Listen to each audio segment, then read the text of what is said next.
Good morning. My name is Matt. I'm the senior pastor here at Hope Chapel. It's good to be here and continue a miniature series within a series, speaking about women here because we're in 1 Corinthians. Last week, we just happened to be at the 1 Corinthians 11 head coverings thing. I'm not even going to summarize it. This can of worms, just go watch it from last week. And since in 1 Corinthians 14, there's a section about women being silent, I thought, well, why don't I just pull that one forward in time, do a series on women, and then just when we return to 1 Corinthians after the Easter stuff, then we can just plow through with communion, power gifts, stuff like that, resurrection theology, and then not have to return to it. Not that it's a weird thing to talk about. Actually, one of my theories is that it's of immense interest to a great number of people, which is why there are that many blogs and books about it. So as I get nerdy, I feel like I probably won't lose you. I think we're all going to be like, yeah, let's keep talking about this. But before I do, just because I've built enough suspense, I just want to insert a random last-minute announcement for our congregational meeting, which is this Wednesday at 6 in this room. Wednesday evening, 6 p.m. There is a dinner beforehand. You're welcome to eat it, even if you forget to RSVP, but we would like the RSVP. And if you're not sure how to do that or you don't know how to use Realm, you can email Lindsay. Her email is on the website. You could email me, or you could say, hey, so-and-so who brought me to church, I'm interested in going to this. Introduce me to Lindsay or introduce me to Matt or something. Speaking of, if you're a guest, the person who brought you probably wasn't aware that I was going to do this again, so my apologies on their behalf.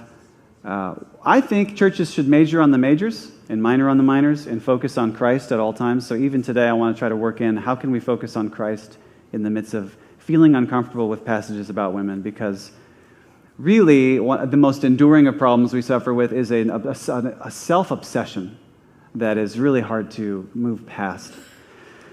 So I want to start with the 1 Corinthians 14 part, the women being quiet in church. What I'm going to do is I'm going to read to you ESV's version, then I'm going to read to you New King James.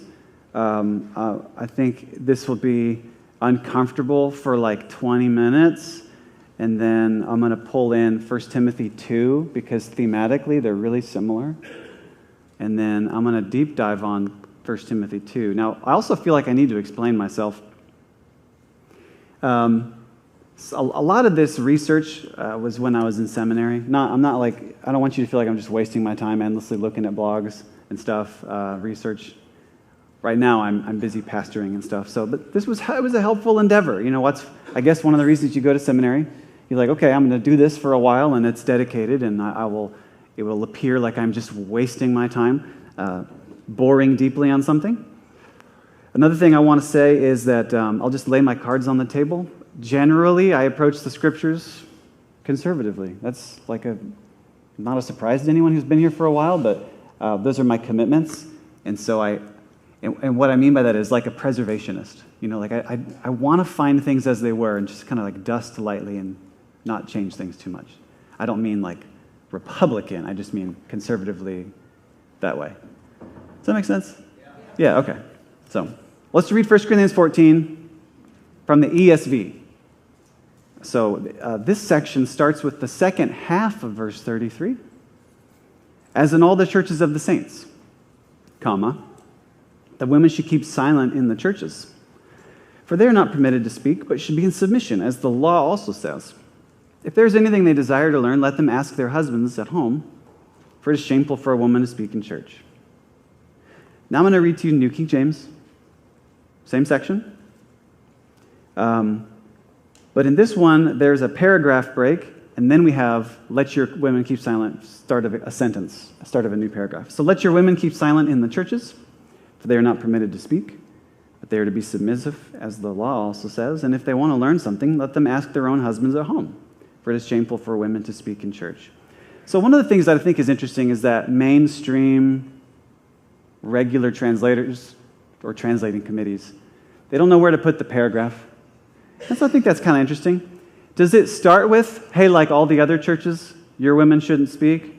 Or is as in all the other churches, the ending thought to the last thing, talking about discerning prophetic words, and then he's talking about something kind of new, starting with let your women. Also notice that ESV doesn't have the word your women. New King James does. It's probably implied because he's just talking to Corinth, but in the majority text, so it's a big bundle of Greek texts, the word your is there, but it's missing in some of the more important ones that are ancient. So people don't know. It's one of those asterisks, footnote, probably the word your. Okay. Does that help? I don't know. Oh, it didn't help yet? One of the things that's odd, not just to modern readers and not because of a progressive bias, one of the things that's odd is that we just last week read about circumstances where women are speaking. So we see that in 1 Corinthians 11, verse 5. Every woman who prays or prophesies with her head uncovered dishonors her head, for that is one and the same as if her head were shaved. So in the section on tongues, Paul's saying, look, I don't recommend you speaking in tongues at church unless you have an interpreter, because otherwise you're just edifying yourself, not others. Okay, so prophetic words edify others because they understand it, and they understand it because it's out loud. You see what I'm saying? It's out loud because they're talking. They're talking at church, which is not a building, it's an assembly, so they're speaking while the saints are gathered. How can they be silent and speaking? Thus the confusion. So we know that the absolute silence view is silly. There's got to be something contextual here, but we just don't know how far and where's the cutoff. It's not even a progressive position to take to say, I don't get this. I wonder what's happening. Here's another contrast. So we're going to go to 1 Timothy 2 now. From 11 to 14, we read, let a woman learn quietly with all submissiveness. I do not permit a woman to teach or to exercise authority over a man. Rather, she is to remain quiet. For Adam was formed first, then Eve, and Adam was not deceived, but the woman was deceived and became a transgressor. Okay, so on the one hand, we have a verse that appears to be like that, and on the other hand, we go to John chapter 20. After Jesus is raised from the dead, and from 16 to 18, we read this. Jesus said to her, Mary, and she turned and said to him in Aramaic, Rabboni, which means teacher. Do I have that one? John chapter 20, verse 17, Jesus said to her, do not cling to me, for I have not yet ascended to the Father, but go to my brothers and say to them, I am ascending to my Father and your Father, to my God and your God. Mary Magdalene went and announced to the disciples, I have seen the Lord, and he had said these things to her. Well, these things is a summary. He said other stuff. In Matthew 28, we know that Jesus told her to tell them to go to Galilee. So women have to be quiet, but they can make noise, prophesying and praying. They can't teach, but they can relay things.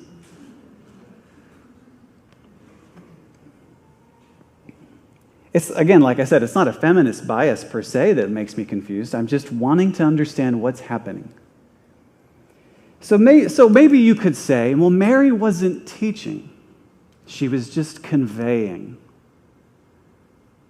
And so then I could just say the same thing. Okay, well, when Lisette is standing here, she's not teaching, she's conveying. But I don't generally like to solve problems with word games. It pricks my conscience, that's why. So you could say, okay, well, Mary was teaching the disciples something they didn't know, namely, Christ is risen, go to Galilee. But it just wasn't authoritative. Well, that's confusing too, because it came from Christ himself, and it came with an imperative, go to Galilee. Maybe it was just an exception. But if it were an exception, that already also eliminates extremist positions where it's never allowed to happen. Thus, my confusion. Here's a hint at the overall conclusion that you could come to. In the Old Covenant, leadership was by default male, but women could lead also. You see that in notable exceptions like Miriam. And you say, well, Miriam was rebellious, as was Aaron. I understand, but she led nonetheless. Deborah was a judge, and she sat in judgment. That's the verb that was used. And men would come to her for her to settle disputes. And so under the Old Covenant, you understand that, okay, leadership tended male by default, I don't know how much of that was culture, maybe all of it, maybe some of it, maybe none of it. But God could raise up women whenever he wanted to. And who would say no to that? It'd be odd to say, Lord, you cannot use Esther. I don't know if you noticed she's a lady. Same thing in the New Covenant. Leadership tended male by default. Again, how much culture wasn't ever described by the Apostle Paul. He didn't say, hey, and by the way, this % of my opinion is culturally rooted.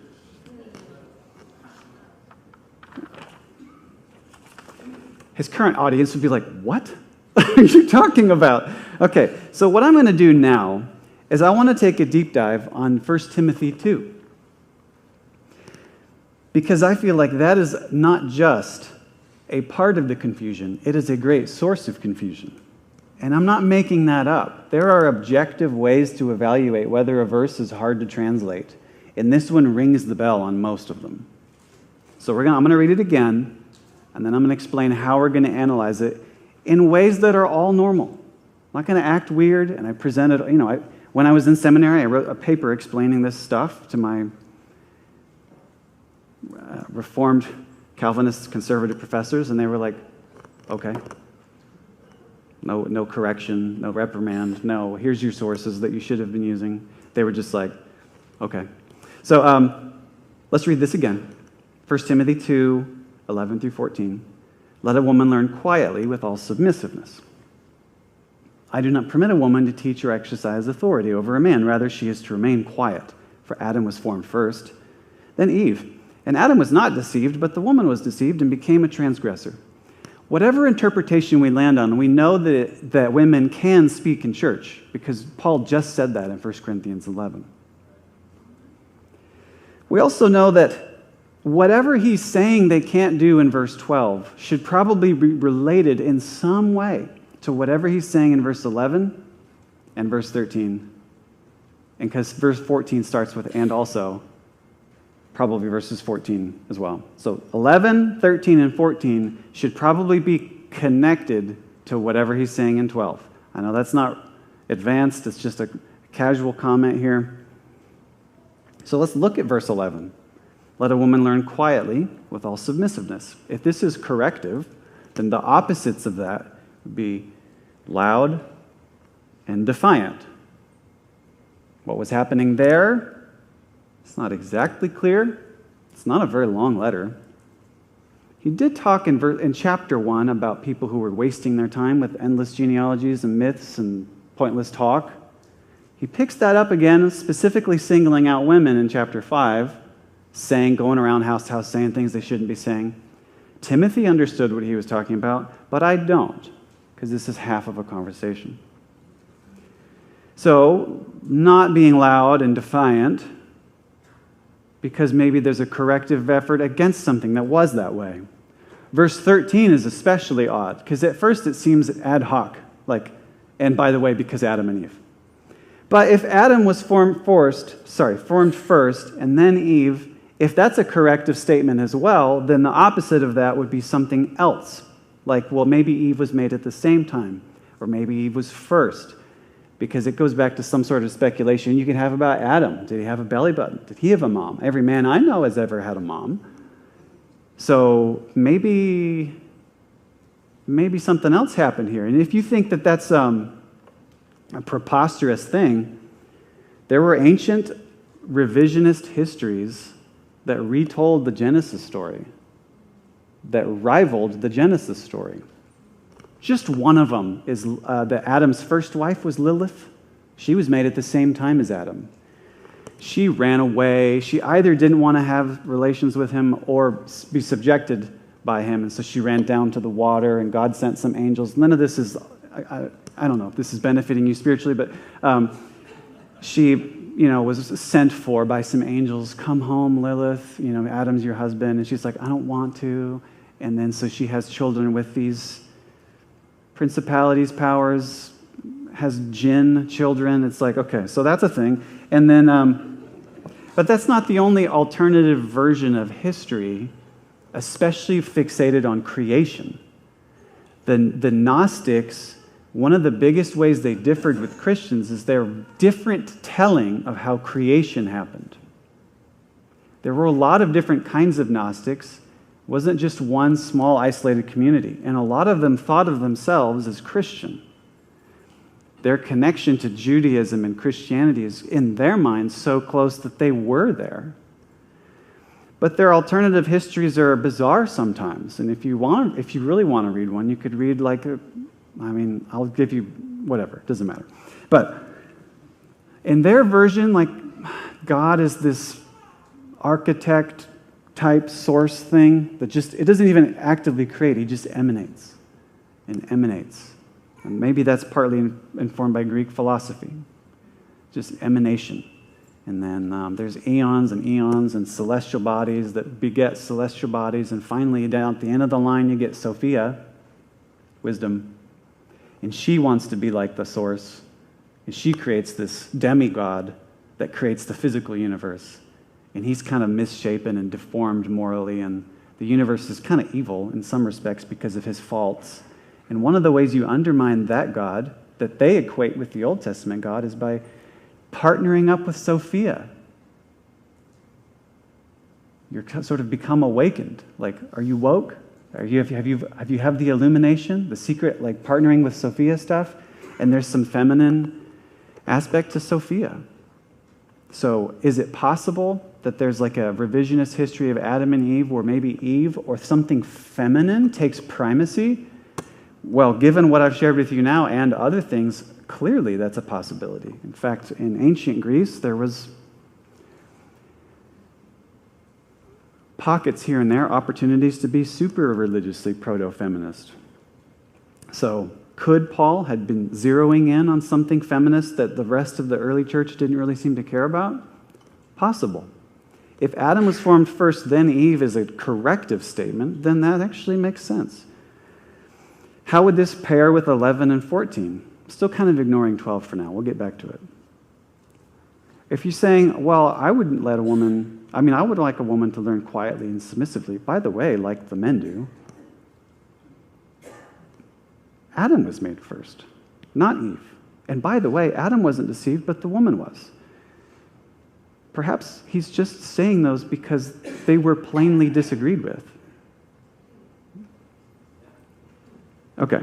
There are two contexts, though, that fit 11, 12, 13, and 14. The first one will make you obscenely uncomfortable. That is that we suppose, perhaps, that Paul is really saying women are by design more vulnerable to deceit.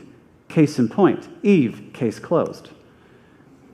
Therefore, there should not be teaching. They should be quiet. Another context could be women can learn. But we need to give no room for feminist revisionist histories that put the feminine in a primacy place over against the masculine. Because, by the way, Adam was first and she was deceived, so don't walk around acting like feminine is better spiritually. Now, here are 5 reasons why I feel like verse 12 should be scrutinized. Okay. Number 1, the early church, you can tell, struggled with how to incorporate women. And you can tell that because of some documents around the early church, like the Gospel of Thomas. It's Gnostic. I'm not saying it's Christian, but I could tell that there was tension there. Gnostic Gospel of Mary, same thing. Different ways, tension. John Chrysostom in the 300s, he complains that women have too much influence in the church. Not a very feminist document, but one of his things is saying, hey, you can't stand that the women, if they like somebody, they can get him hired as deacon or fired if they don't like him. And he's like, what is going on here? Our church is being run behind the scenes by some Illuminati of women. So you would expect, if there's tension, that there would be discussion. And if there was ever a verse to go to, it would be this. Case closed. Boom. And there is so much material from the early church. You think it's just a fragment here, a scrap there. You could get a 12-volume set. It's this thick of documents from the early church before the year 350. I'll never read it all. So I looked in the index of that series. When and who spoke about this verse? And for 300 years, there was not a single Greek-speaking church father who even mentioned it. So it just makes me wonder if they didn't even care about this verse. Why would they not care if this was a tense topic? Is this verse about something different than I think it is? That's just a question, I'm not saying. Second reason I think we should scrutinize it. The rare but still present role of women undermines the extreme first context. The extreme first context was women are more vulnerable to deceit because they're made different. Case in point, Eve, case closed. That would be difficult because you would, in that case, not even want to let a woman be a deacon. Right? Okay. But some of them were. Just so, because it kind of makes it seem screwy. Reason number 3, bringing it back to Adam and Eve does not leave room for exceptions, because that is our universal father and mother. But we do see exceptions, even in the Old Covenant. So something that extreme seems either ad hoc and too extreme, or I'm misreading it. Reason number 4. The 2 verbs in verse 12, to teach and to have authority, and their relationship to the... Okay, this is where it's going to get next level nerdy. Just prepare your heart. The way those verbs relate to the direct object, man, makes me scratch my head. More on that in a moment. The last reason, the verb to have authority requires attention. Why? If you do read the New Testament in Greek, you'll see that there's a word for authority that comes up all the time. Over 100 times you'll see this word, exousia. That is not the word here. There's another verb that also means to have authority. It's only used like 5 times. Again, not that word. This is the only time Paul uses this verb, which I'll just say is authentein. And I think that's where we get our word author and authority. Related to autos, like automobile, self, and tithemi, doing with your own hands. Basically doing with your own hands. Okay. This is the only time Paul uses that word, so I can't go to another letter written by Paul and say, how did you use it there? In fact, no one else uses this word. It's the only time in the Bible this verb is used. So you kind of have to go to Greek literature and say, well, okay, how's this random guy using this word? Another problem is, it's in the infinitive. It's not an adverb. He's not saying, I forbid a woman to teach authoritatively. It's odd. I don't let a woman teach to authentein a man. Then the word man. Okay. You could take the same word and spell it different ways to show how it's used in a sentence. Me doesn't go to the store. I go to the store, right? You can give a gift to me, but you don't give a gift to I. Same word, but you spell it differently based on how it functions. Okay, so in Greek, you can spell a word to match it to a verb. Certain verbs take a certain spelling. So if man is the direct object of teach, it should be spelled andron, but it's spelled andros. So it's not the direct object of teach. It's probably the direct object of authentein. What's the direct object of teach? Maybe the other verb, authentein. Okay. So far, we're lost in the weeds. It's good? Okay, let's get worse then. When you say to teach, the direct object can be another verb. In Luke 11:1, they say, Lord, teach us to pray. In Matthew 28, teaching them to observe. To observe was the direct object of teaching them. Now, I listened to a discussion between Tim Keller and Don Carson. Very conservative bona fides there. When they're looking at this phrase, they talked back and forth about whether this is 2 ideas or 1. I think Tim Keller, in agreement with Payne and a couple other people, Kostenberger, agreed that this is 1 idea, not 2. In other words, he's not saying, I don't let a woman do that. I also don't let a woman do that. It's probably 1 main thing he's not letting women do. The verbs aren't even separated by the regular word or. It is separated by 2 nots, like no not. I no not let a woman teach to authentein a man. No not. Now, since there's 2 of them, it's led people to think, well, not this and not that. But you can use no not in Greek for 1 idea. In Luke 4, verse 2, talking about being tempted by the devil, Jesus ate nothing during those days. He no not ate. That's two negatives, just one idea. In Luke 18, a parable about a tax collector at the temple standing afar off, he would no not even lift his eyes to heaven. One idea. Actually, the closest parallel to this verse, 1 Timothy 2:12, is in Acts 16, verse 21. It's the closest parallel. And it says, they advocate customs that are not lawful for us as Romans to accept or practice. One idea. You can use two verbs to convey one idea.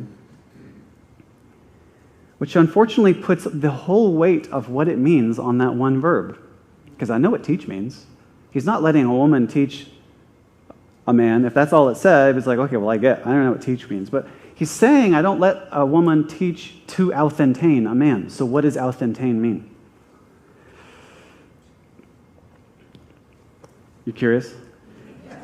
Because I was too. I'm like, what on earth is happening here? The definitions vary to the point of insanity. To perpetrate, to have authority, to domineer, to sexually domineer, I'm not sure where that one came from, to usurp authority, to be the one who did something, to murder, to be independent of. And people take this large sweep approach. They're like, anything from 500 BC to 1000 AD, what does it mean? And that's a little extreme.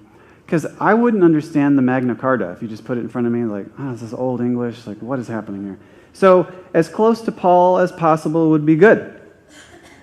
Now, to have authority or to domineer are the ones we've already heard about. And if you just look at Bible Hub and see every translation, you'll see either one or the other, have authority or domineer. There's another one, it's actually pretty common, and this is one of my sources of confusion. Another way to translate authentein is like the word author, to create something. And in that case, it would be a classic anti-feminist rant to say, I don't let a woman teach to be the author of man because Adam was first. And then you'd feel like, well, whoa, that flows and makes sense all together at the same time. So why have I never seen this before? Okay. Wayne Grudem wrote this book. It's called Countering the Claims of Evangelical Feminism. That's the whole book. It's just that from beginning to end is a claim from evangelical feminism, and then here's why I disagree with it. Okay, so I got that book, and I was like, okay, surely he has the smackdown on authentein, meaning to author or create. And his main reason was there's no ancient evidence that it was used that way. But there have been significant studies since 1980 showing otherwise, with all due respect to Mr. Grudem. So, there's this guy in 150 BC named Polybius. I know, I feel like I sound like Alex Jones here, but this has all been declassified, okay? He wrote in a book about a guy the culprit of a crime. He said this guy was the authentes of the deed. This is the noun version of the verb authentein. He's the guy who did it, basically. And Josephus, the Jewish historian, I'm sure we've heard of him, in his book about the wars, he wrote, the real perpetrator of that crime was so-and-so. The word perpetrator there is actually the one who did it, authentes. Diodorus of Sicily did the same thing, the author of those crimes. Or Appian in his Mithridates wrote the same thing, the perpetrator of those evils, which is why some people started saying, well, maybe authentes means someone who did a crime. But really, it just means someone who did something, and if what they did was a crime, then they did a crime. But if they did something not a crime, you know what I mean? They just did something. Now, 50 years after Paul, Alexander the rhetorician, just a guy, discussed people who are responsible to do something, to be the ones who did it. So not necessarily a crime. He used that same word. An unknown Christian author 100 years after the New Testament, the Similitudes of Hermas. Hermas writes about God, saying, God is the authentes of a tower, a builder. I have a slide for the next one. You've probably heard of Eusebius, the guy who wrote a church history. Okay, so he has this word 3 different occasions. Christ is the authentes and introducer of a new legislation salvific for all people. That comes from the authentein. So Christ, what did Christ do? He's the author. He made it. He did it by his own hand. In his next work, or in the next work I have, he says that Christ should in the first place be the originator and prime mover of gospel activity. And in another place, in the same book, what teacher of so many students has arisen, the author of such laws and words? There is a rich tradition within the church, not that long after Paul, to use that word not just to have authority or to domineer, but also to be the one who did something. There's another one from Eusebius, but that's, let's move on. Clement of Rome. Now, this is only 40 years after the New Testament, so this is really close to the Apostle Paul. In one of his sermons, he wrote, "He," about Christ, "came and made as being himself creator." But that word creator is authenteis, the one who did it, the one who made it. That's not a crime, just the guy who did it. You could say, well, those are nouns. We're talking about a verb. Hey, fair. Athanasius, in his letter to Rufinus, that's a cool name, Rufinus. This is a couple hundred years after the New Testament. He wrote, "To those not being responsible for instigating this situation," the instigators, the ones who did it, he uses that verb.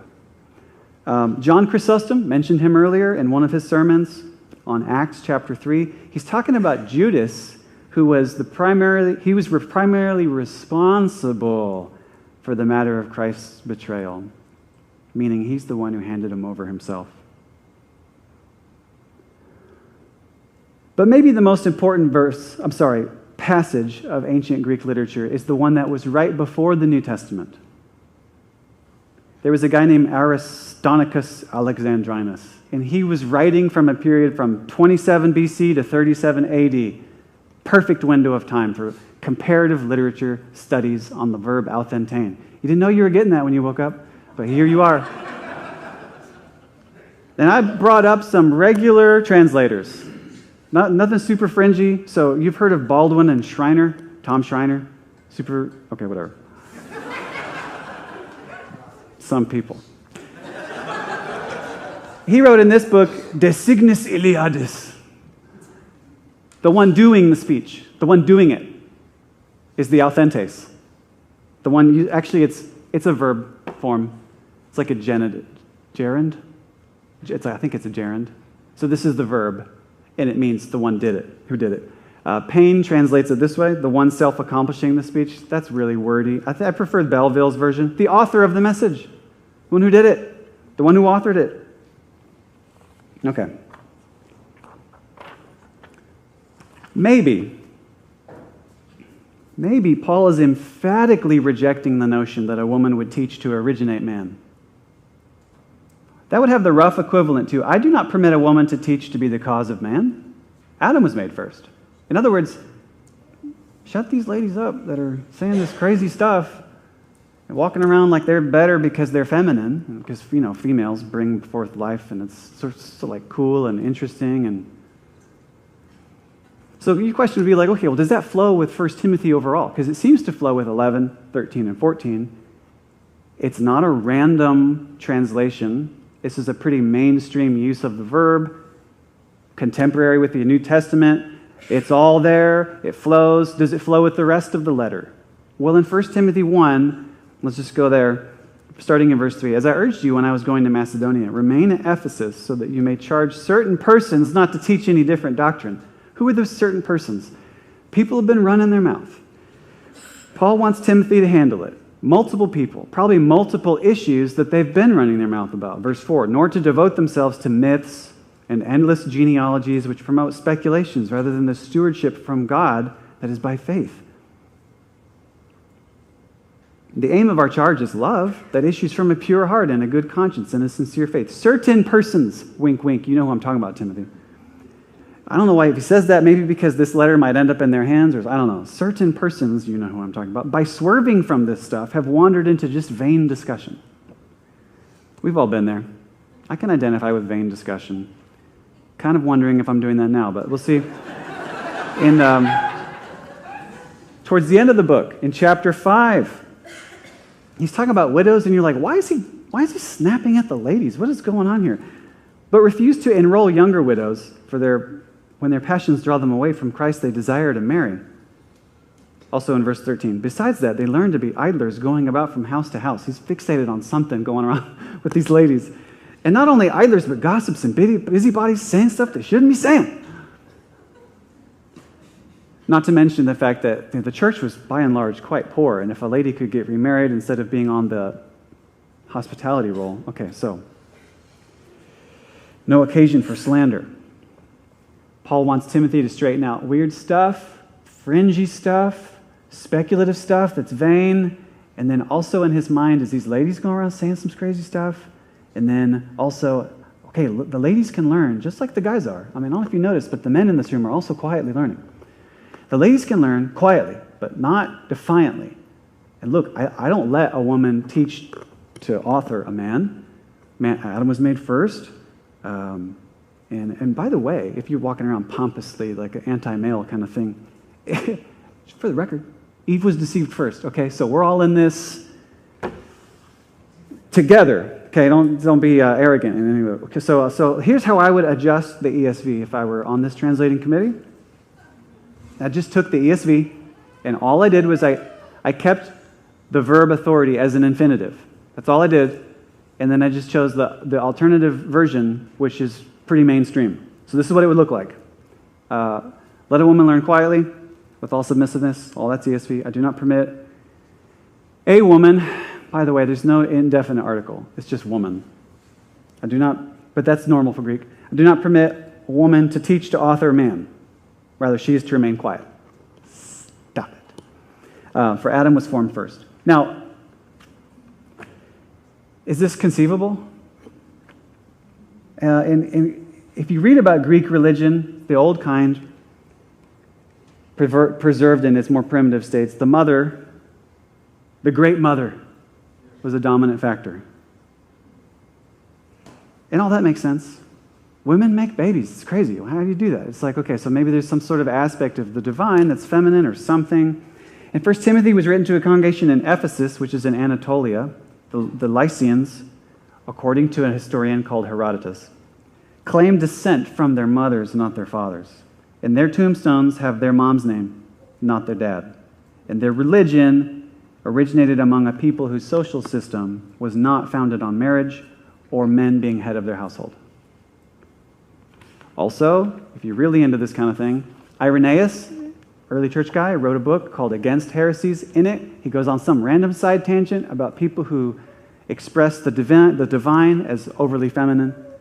So apparently this stuff's been going on. And maybe that's why for 300 years nobody referenced this verse. Because it was so like, who cares? I'm not even struggling with that in North Africa. Like you really wouldn't be. But maybe in Greece you would be. Okay. Back to 1 Corinthians. We see in verse 34 through 35, let your women keep silent in the churches, for they are not permitted to speak, but they are to be submissive, as the law also says, and if they want to learn something, let them ask their own husbands at home, for it is shameful for women to speak in church. People don't know what law he's talking about. Sometimes they say Roman law, sometimes it's like, well, there's nothing in the Torah that says women can't talk at the assembly. I know Miriam did, but maybe he's talking about a principle of some kind. But here's the thing. We don't have the other half of this conversation. A lot of scholars will just say, well, he's been talking about discerning prophetic words, and maybe Paul wants just the leadership to do that. And in Corinth, there were no female leaders. Which brings me back to the main point that I think I started with.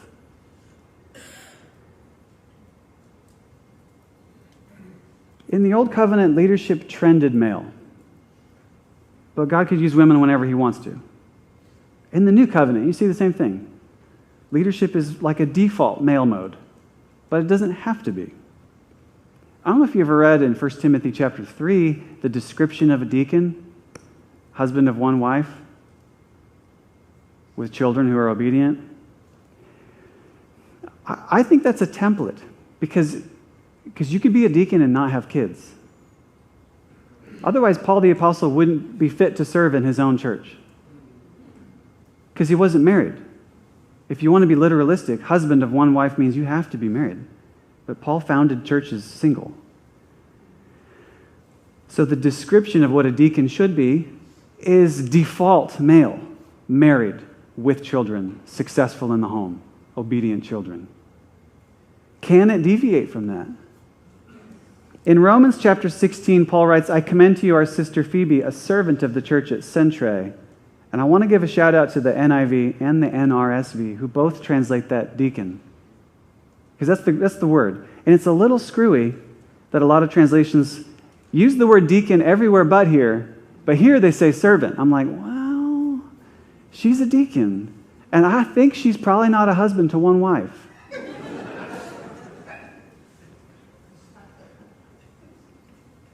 I think the extremes are obviously wrong, but let me go through some of them anyway. Some people take Galatians, there's neither male nor female, and they erase the gender differences entirely. But if that were the case, why would Paul care about gay marriage? He clearly does. The differences aren't totally erased. There's a difference between a man and a woman. Right? And also there's no difference between Jew and Greek would mean that, like, if you're Greek, is your ethnic identity erased? Do you no longer have a culture of origin? Or can you celebrate being Greek ethnically with Greek games and Greek language and stuff, and you're still a Greek person? Maybe it just means the barriers to entry do not exist, whether you're a male or a female, slave or free. Christ is for all and has come for all. Doesn't that just kind of make a lot more sense? Okay. So the extreme version is there's men or women are men. That's probably not what Paul's vibe is. Okay. The other extreme is women like having to raise their hands in church. I was at a conference once, and the conference leader brought up a lady, and he said, I just want everybody to know this lady has real conservative views of women speaking in church, so I'm going to put my hand on her back as she starts and just say, I gave her authority to speak today, just so everybody knows. And I was like, didn't you give the last guy authority to speak, or are we just coming up there? Because if we're just coming up there, I got stuff to say. I mean, clearly you planned this conference ahead of time. Clearly the speaker who just spoke had prepared notes and knew in advance he had permission to speak. Obviously, everyone who's speaking has permission. Why the dog and pony show about the lady? Okay. Back to Mary. Women can teach. I guess. Seems like Jesus let a lady teach something. In fact, the first person who ever proclaimed Christ is risen from the dead was a woman. So obviously the extreme women can't talk in church is silly. But then again, we have no metric for evaluating exactly how much of this default male leadership was cultural or not. And I don't think you ever will until you talk to God. So let's just say you're super lazy about it. And you're like, all right, let's just copy-paste. Copy-paste Old Testament to now. Copy-paste the New Covenant, New Testament to now. What would you see? You would see leadership saying, well, I assume the next leader is going to be a married guy with kids. This is what he's going to look like. He's going to be able to teach. He's not going to be a drunk. That's my assumption. Let's put out the search committee. Could be a lady, though. In 1 Corinthians chapter 12, we see this in verse 29. Are all apostles, are all prophets, are all teachers, do all work miracles? Do all possess gifts of healing? Do all speak with tongues? Do all interpret? No, right? Like, we don't all. But earnestly desire the higher gifts. What are the higher gifts? It's clear from reading the Apostle Paul's works that he sees the foundation of the church is the apostles and the prophets built by Christ himself, the cornerstone. The foundation of the church is based on these higher gifts, apostles and prophets.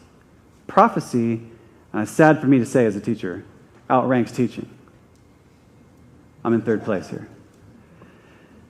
But that's weird because that's the thing women aren't allowed to do, but they have a higher gift. Thus my confusion. And I don't reject the extremist views on feminist grounds, although I guess I could. I do it on logical grounds. I'm confused.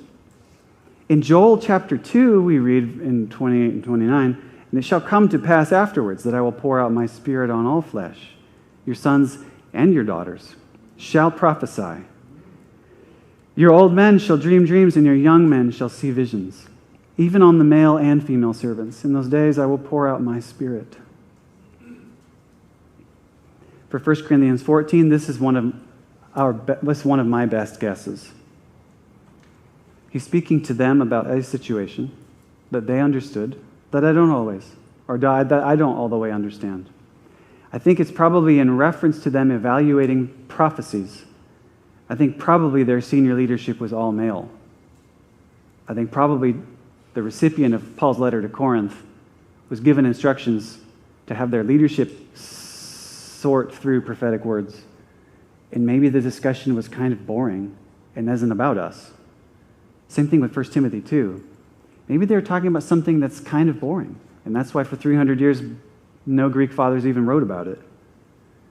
The thing is, I don't know. And when you don't know, you kind of have to be less dogmatic, which is kind of odd why we get super dogmatic about stuff that is genuinely confusing. Do translating committees know everything I told you about 1 Timothy 2? Yes, they do, but they are very slow to make any kind of changes because they tend not to want to make sudden movements and freak people out. I can't tell of any solid argument against translating authentein to author. But enough of that. Why would leadership default male? I'm going to give you two reasons. The first one I don't even really embrace. I'm just going to parrot it for you so you can hear it. It's the we are differently gifted view.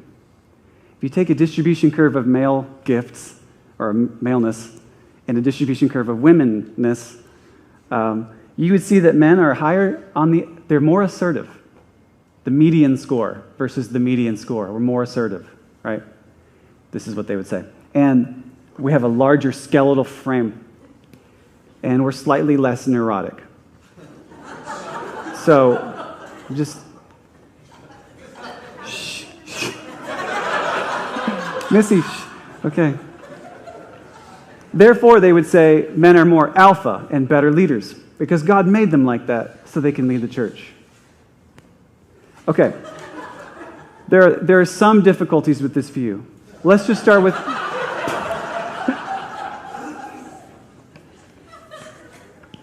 One is we do lead from strength, but we also lead from weakness. In our weakness, he shows strength. Another is, can this mesh well with the inversions in the kingdom of heaven? To be high, you must become low. If you want to be great, you must serve all. The meek will inherit the earth, and you live by dying, and you get by giving. You receive whatever. Also, lastly, would this not make Goliath a bishop? Should Shaquille O'Neal be the next pope?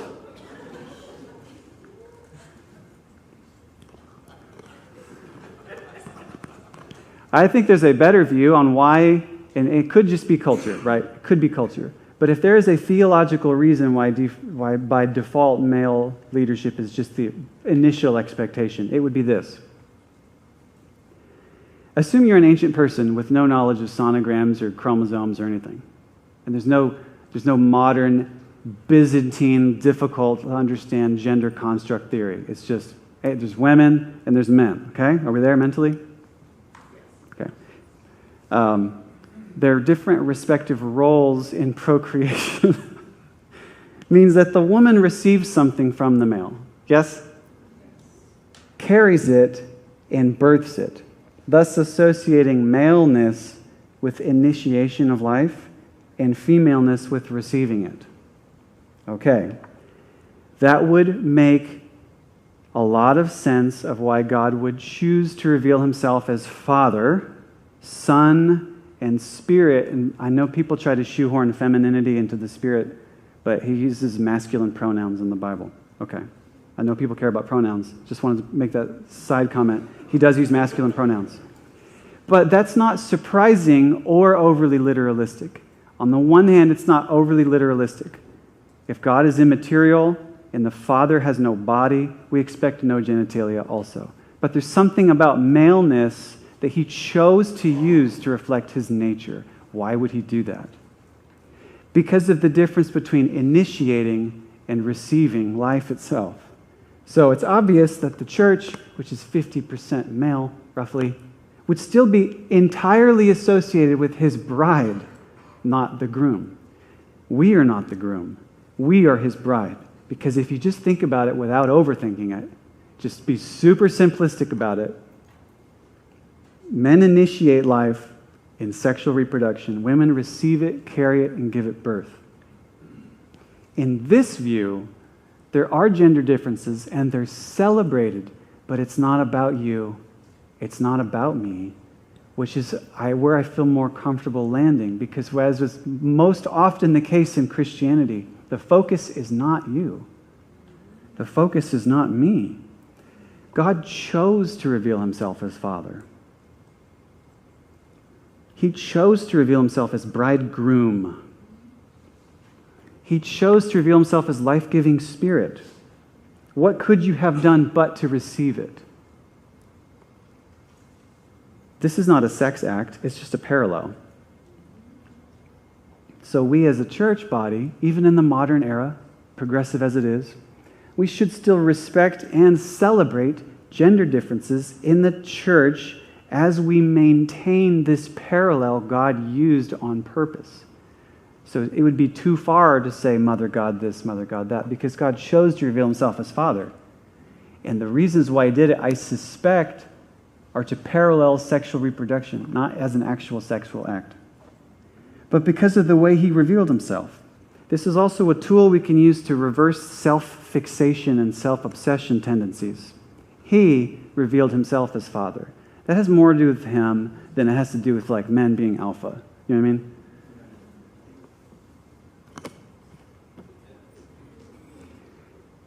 Why else would he do that? He didn't say, I reveal myself as your gender-neutral employer. He doesn't say, I'm a non-binary master. He says, I am your Father. Which also gets back to the point.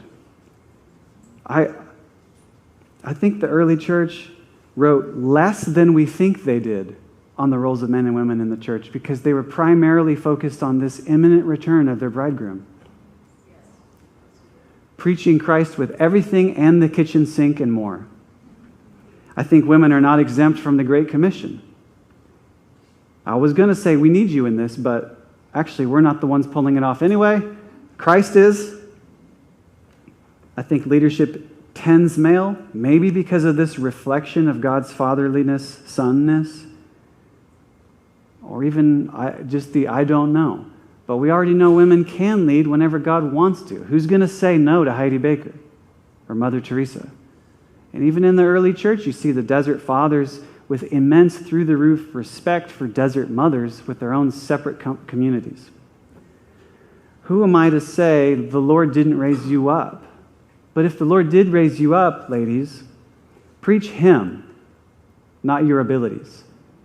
It shouldn't be about like breaking a glass ceiling. It should be about revealing the risen Lord who is glorious, and he should be the focus of what we do. He revealed himself as Father because he wants to be family to you. He wants to know you intimately. He wants you in his family, and the way to do it is through his Son, Jesus Christ, who became your obedience to the Father for you. And we embrace these things openly on his terms. And it should always be that way. And I never want to get too close to the steering wheel and just start mangling it. So this is what we've received. This is my best effort to make sense of those passages. But then again, our eyes should be fixed on Christ. And I think that the reflection view was actually pretty common in the early church. People wanted their bishops to be like, not like a micro Jesus, but a reflection of Jesus. And they honored him immensely. Go read the Book of Pastoral Rule by Pope Leo. Whoa. Their view of authority is intense, but it was very reflective. The way this guy stands in the place of and acts out theatrically the role of Christ to this community. Christ did reveal himself as Son, God the Son. So I think in all of these things, probably not the way to go is focusing on us. How am I better than a woman? How is a man super strong? Why is he so great? Probably reflecting on him and his nature and the way he chose to reveal himself as Father. And that's kind of the end goal anyway. And if you resist that, I ask you to think again. Embrace him as Father. The way to do it is through his Son. And with that, that's just enough about that. Next time we'll get into Corinthians, we'll be in communion. And if you want to talk more about this some other time, that's fine. I'm going to ask the prayer teams to come forward. You all have been so patient. I appreciate you. Go in peace to love and serve the Lord. Amen.